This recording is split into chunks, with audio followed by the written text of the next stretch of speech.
Thank you very much, Merlin. It's a pleasure to be here this afternoon. And as Merlin mentioned, my assignment today is to talk about sort of a changing of the guard, so to speak, relative to what we understand about the energy value of some of the corn co-products that are being produced and going into swine diets today. And I don't think it's any big surprise to anybody, especially those of you that are in the feed business and work in the whole swine nutrition arena, that DDGS historically has been a high energy source. In fact, that's one of its predominant characteristics that gives it a lot of value in swine diets. But that story may be changing, and I'm going to talk about some of those changes as we go through the presentation today. I like to start off with this slide because it means different things to different people, and depending on what segment of agriculture you happen to be in, or what your perspectives are of this feed ingredient, it is often one that many people love to hate. It's got a lot of positive attributes, as we know. It's been a very critical ingredient, particularly at times of high feed prices, and it's been priced relatively inexpensively compared to competing energy sources and other ingredients, which has allowed the use of this ingredient to have a substantial impact on reducing feed costs for a long time. The question is it going to continue in the future? If you don't remember anything else that I talked about today, one of the key messages I want to leave with you is that just about the time that some of us thought we had this whole DDGS thing figured out as far as its benefits and limitations going into swine feeds, the tables are going to turn and things are going to change. And I think probably over the next year in particular, we're going to see the predominant forms of DDGS having much lower oil content than we've been used to working with over the last decade. In fact, this summer I've spent a lot of time with some of the major ethanol and corn co-product producers across the Midwest, and I wouldn't be surprised that sometime maybe by mid next year we're going to see a growing amount of 3% oil distillers grains coming into the market. Now, for those of us as nutritionists, we understand that oil is high in energy or high in calories. And so that's not a very attractive thing and not a very popular thing that we want to hear. But the point I'm trying to make is that's only the first wave, in my opinion, from what I'm hearing. And I think what we're going to see is a lot of these ethanol companies evolving into what we might call biorefineries. And I think we're going to see a whole new variety of a diversified portfolio of feed co-products, some of which may have applications in swine diets and some may not. But the point of the story is I think we're just at the beginning stages of some evolution that's going to occur. And many people say, well, why is the ethanol changing things on us as far as the co-products they're producing? And it's all driven by economics and profitability. Ethanol plants are no different than any other business, whether you're talking about agriculture or anything else. They're looking for ways to improve efficiency, reduce costs, and now that corn co-products have become a substantial part of their overall revenue stream, in some cases representing up to 25% of total ethanol plant revenue, the focus has shifted a little bit away from focus just on ethanol like it used to be, to now how do we gain more value or extract more value out of the co-product streams that are being produced in addition to whatever extra profitability we can get out of ethanol. So suffice it to say, I think of DDGS as an evolving ingredient, and I think we're going to see more evolution occurring as time goes on. Right now, I would estimate that approximately 80% of the ethanol industry, and by the way, the ethanol industry represents about 212 to 15 ethanol plants scattered mostly across the Midwest.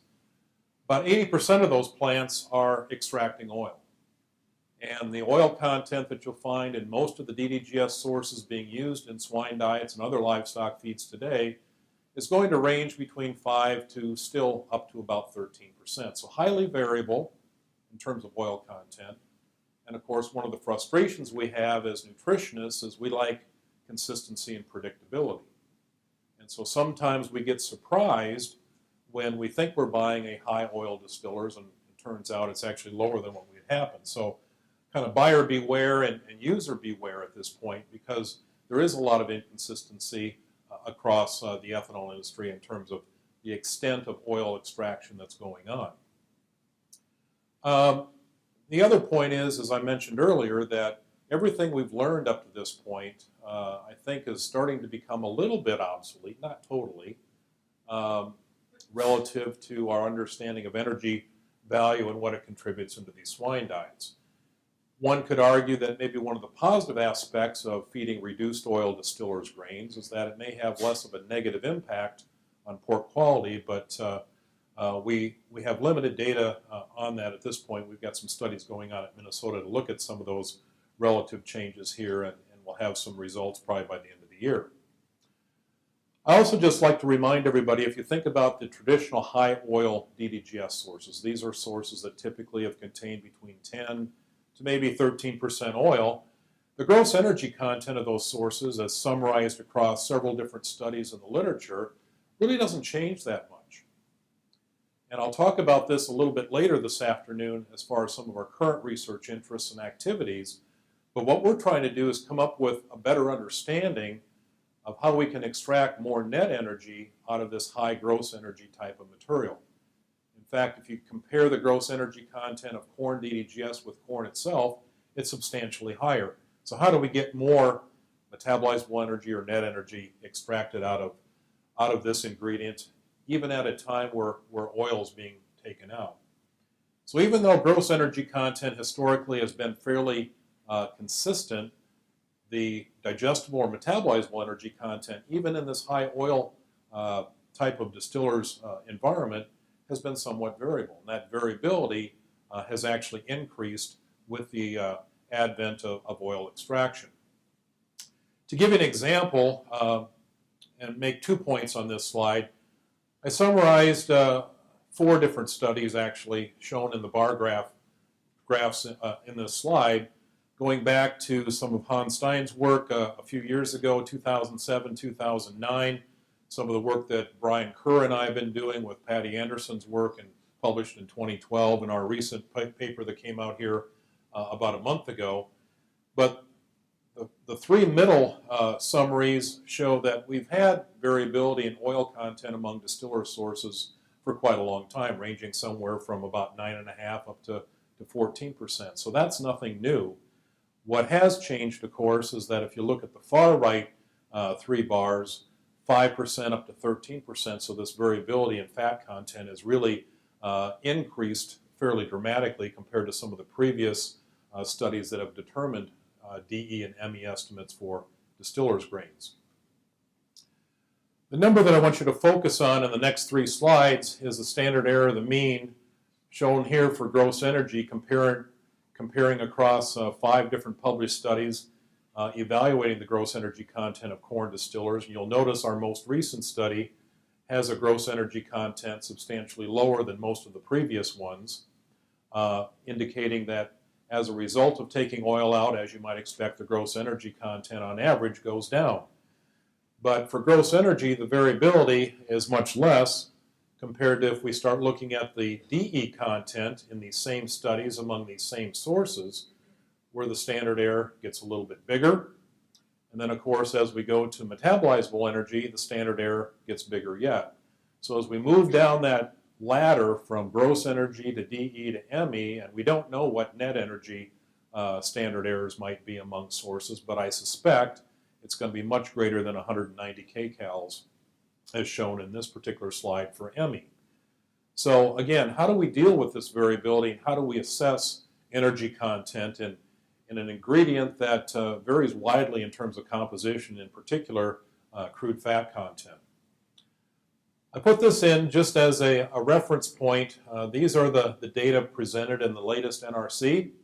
Some of you have looked at some of those, and for those of you that have been on the committee, I think you could probably explain this a lot better than I can, but from a general point of view, if you look at some of these net energy numbers, which a lot of us are focused on today, relative to evaluating various kinds of feed ingredients and formulating diets, my confidence, and I think most people's confidence in that net energy number is pretty low.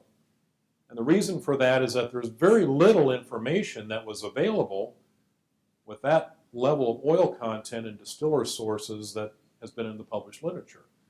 So as you start thinking about using book values or the NRC as a reference point, keep in mind that most of the data that we've had to put these numbers together have been for the traditional high oil distillers, with less kind of in this medium oil category, and very few data going into this low oil category, which prompted Dr. Kerr and I to start asking questions, well, what is the impact of this reduced oil content on metabolizable energy and net energy? Because some of these numbers probably aren't all that well reflected in some of the material that's being produced today.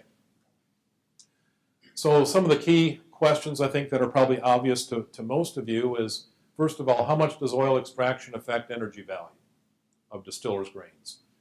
And what is the ME or net energy content of reduced oil? And depending on how you define reduced oil, I'm calling it anything less than 10% oil, which was traditionally used in many of these previous evaluations. A third question is, can we use oil content to estimate the energy value? And as a result of that, is it possible to develop prediction equations that help us get a good estimate of what that ME and net energy content is? And then finally, how do we get more net energy out of material that's got less oil than it ever has before? I want to pause for just a moment, and probably the most frequently asked question that I've gotten over the last year or so is, people don't want to get into the details, they just want me to tell them, just tell me how much a 1% reduction in oil content means in terms of the metabolizable energy value of distillers' grains. And that's a very reasonable question, and one that I thought would be very easy to answer until we started doing some research. And let me just say that it's a lot more complicated than this. Let me try to explain why. I'm going to summarize the results of 3 experiments that Dr. Kerr and I have been involved with over the last couple of years in the next few slides. One of the first things that struck us as kind of an unusual response, maybe not in all cases, but particularly the relationship of ether extract content to fiber content in DDGS sources.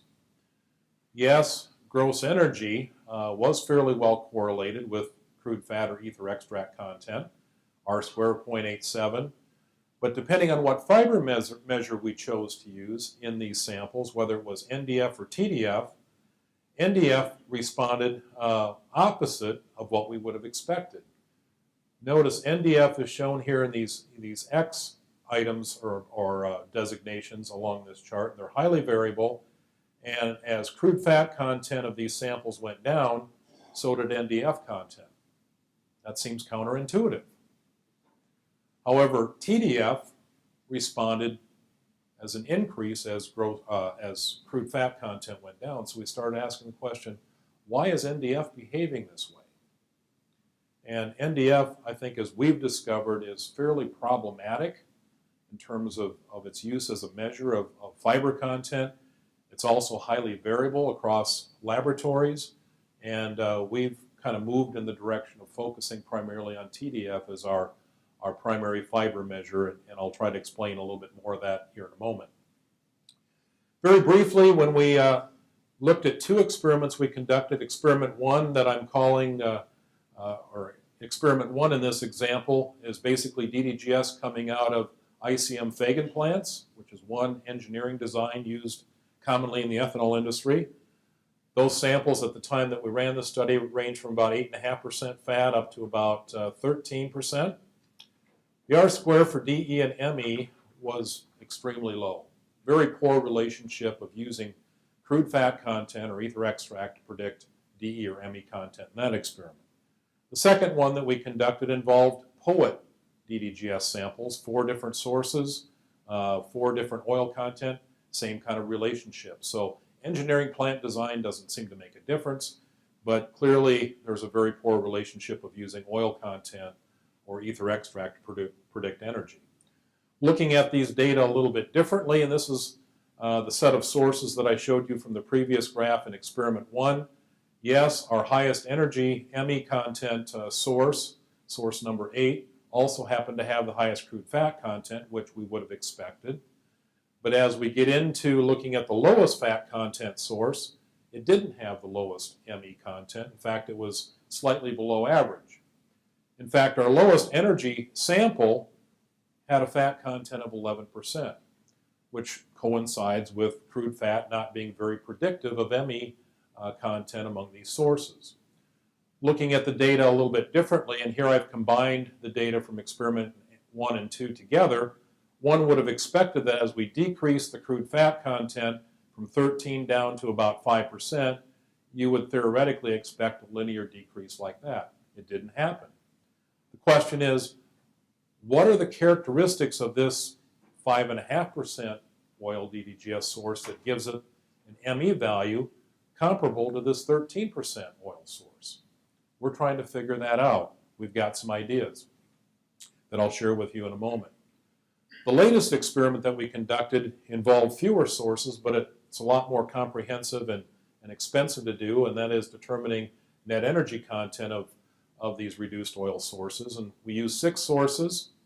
Again, if I rank them from highest to lowest in net energy content, notice that these numbers are quite a bit different than the NRC values I showed earlier. But again, our lowest fat DDGS source was second highest in net energy content.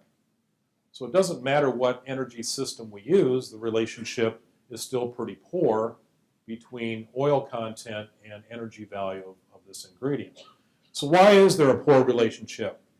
Well, first of all, I think what we've learned up to this point is that corn oil extraction does not uniformly change or increase other chemical components of DDGS sources, certainly among various sources.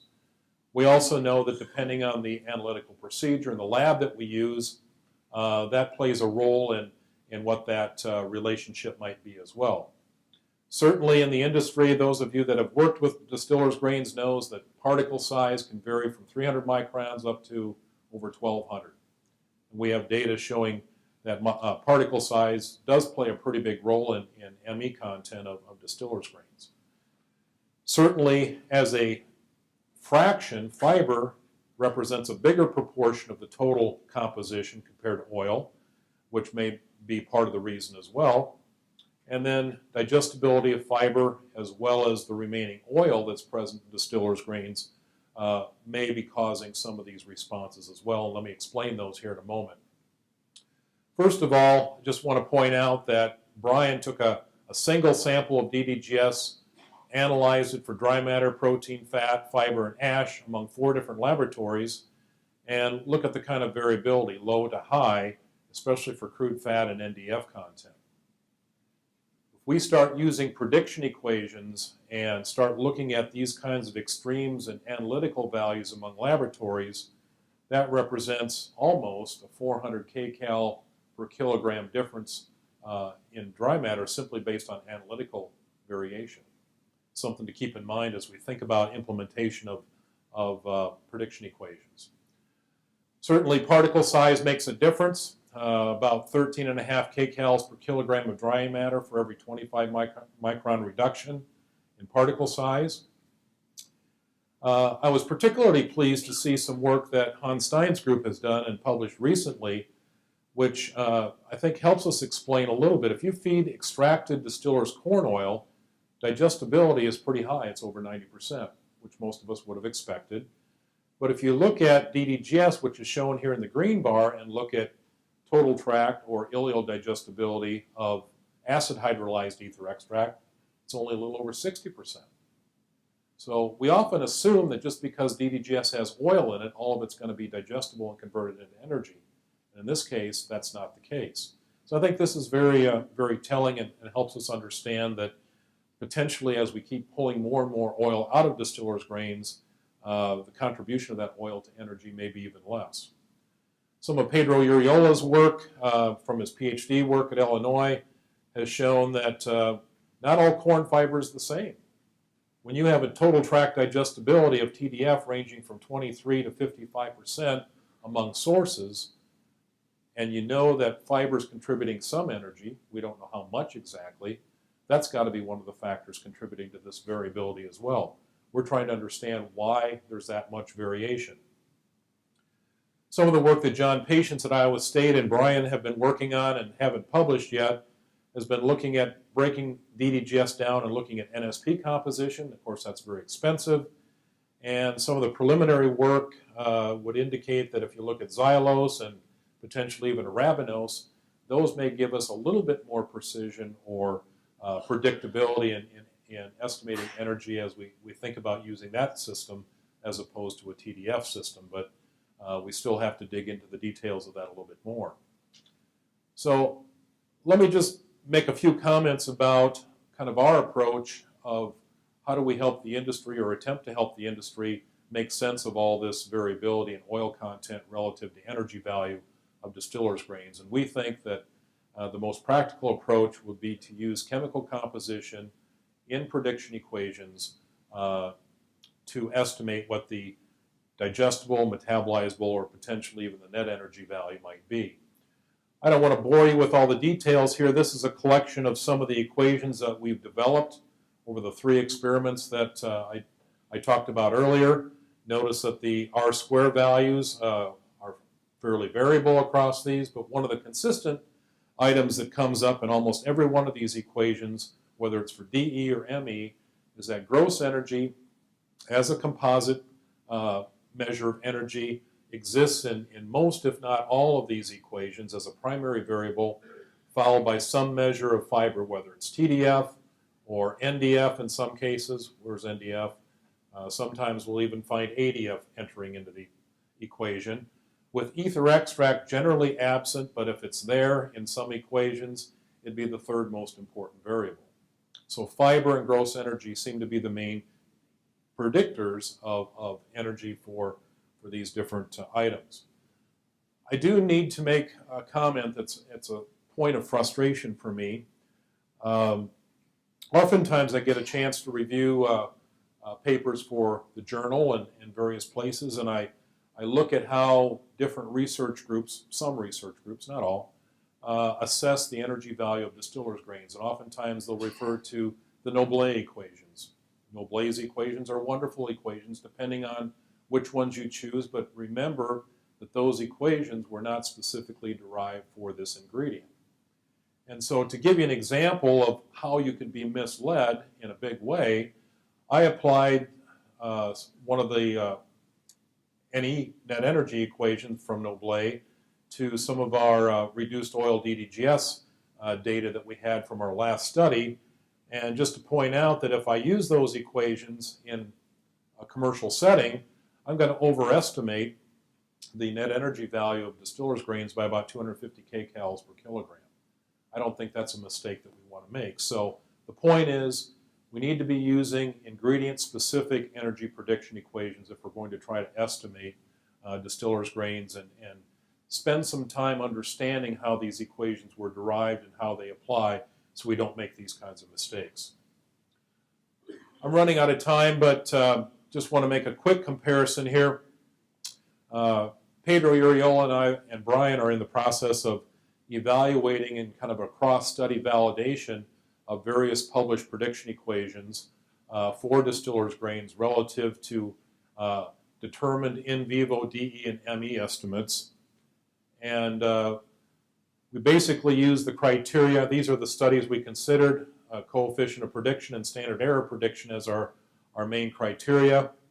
And without getting into all the details, and this will be coming out as a journal paper probably later this year or early next year, but when we compare the actual value with the Peterson equations from Stein's group, the Anderson equations, which were derived over a very robust, diverse set of corn co-products, versus the more recent equations that Brian and I developed, the standard error prediction for data that were excluded outside of the data set that were used to derive the equations, the Anderson equation did the best job or had the lowest standard error and also the highest R-square, and that equation is shown down here. So if you're going to choose an equation out of all the stuff that's in the literature, the Anderson equations seem to predict the best, even though all of these equations tend to underestimate the energy value relative to what the in vivo numbers happen to be. Lots of challenges of using these equations. let me just finish up in the last minute or so, sharing briefly with you kind of where we're going in our research program to try to get at this last question of how do we get more net energy out of this reduced oil, relatively high gross energy distillers grains. And I think really what it comes down to is we have to figure out what is the best measure of fiber to start with. And that's still, I think, debatable among scientists and researchers and even nutritionists in the industry. And secondly, we need to figure out what is this interaction between fiber and lipid in distillers grains, because our goal is to try to get, whether it's metabolizable energy or net energy relative to gross energy, more comparable to what we were able to get out of corn to keep it as a competitive energy source in pig diets. So certainly you're all familiar with different fiber measures.